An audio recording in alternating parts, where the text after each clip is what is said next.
পশ্চিমবঙ্গে তৃণমূল কংগ্রেসের একাংশ নেতার জেরক্স কপি হয়ে উঠেছে রাজ্যের একাংশ চুনোপুটি বিজেপি কর্মী। সুশাসনের রাজ্যে গাড়ি ক্রয় করলেও নাকি দিতে হবে হাপ্তা।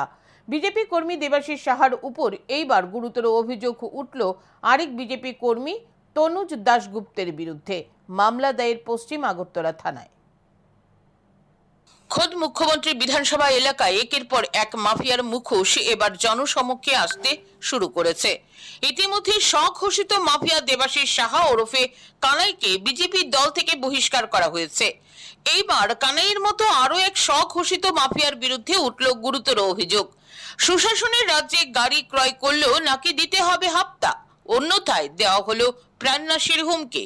অভিযোগ, তুলসীবতী স্কুল সংলগ্ন গাড়ি সিন্ডিকেটের গাড়ি চালক শুভঙ্কর কর্মকার সম্প্রতি একটি গাড়ি ক্রয় করে। গাড়ি ক্রয় করার পর থেকে বিজেপির যুবনেতা তথা স্বঘোষিত মাফিয়া তনুজ দাশগুপ্ত শুভঙ্কর কর্মকারকে 50,000 টাকা হাপ্তা দেওয়ার জন্য নানানভাবে হুমকি দিয়ে যাচ্ছে। এই নিয়ে শুভঙ্কর সিন্ডিকেটের পদাধিকারীদের ইতিপূর্বে অবগত করেছে। মঙ্গলবার তনুজ দাশগুপ্ত ফের একবার তুলসীবতী স্কুল সংলগ্ন গাড়ি সিন্ডিকেটে গিয়ে হুমকি দিয়ে আসে তাকে নগদ 50,000 টাকা দিতে হবে, অন্যথায় সে শুভঙ্কর কর্মকারকে প্রাণনাশের হুমকি দিয়ে আসে। এই ঘটনার পর সিন্ডিকেটের পদাধিকারী সহ গাড়ি চালকরা একত্রিত হয়ে পশ্চিম আগরতলা থানায় গিয়ে তনুজ দাশগুপ্তের বিরুদ্ধে মামলা দায়ের করে। থানায় মামলা দায়ের করার পর সিন্ডিকেটের পদাধিকারীরা সংবাদ মাধ্যমের মুখোমুখি হয়ে গোটা ঘটনার বিষয়ে জানান। আজকে সকালে আমি স্ট্যান্ডে আসলাম না, তো স্ট্যান্ডে উনি আসলো, আমার একটা দাদা, উনি আসলো।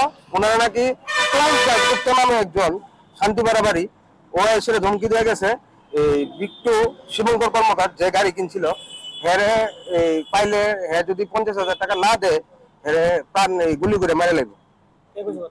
তনুজ দাশগুপ্ত। এরপরে যে তো আমি তো হ্যাঁ আমার স্ট্যান্ডের শ্রমিক, শ্রমিকের লিগে তো আমার আইতে লাগবো, তো আমি হের লিগে এখন থানাতে আইছি একটা কেস করানোর লিগে, কারণ হেরও তো প্রাণের একটা ইয়ে আছে। কি কারণে তার কাছে টাকা? হ্যাঁ গাড়ি কিনছে কি কারণে টাকা দিচ্ছে এটা আমি করতে পারতেছি না, কিন্তু হ্যাঁ আমার যেটা কইছে হ্যাঁ গাড়ি কিনছে দেখে এর কাছে 50,000 টাকা ডিমান্ড করছে, হ্যাঁ দিতে লাগবো টাকা।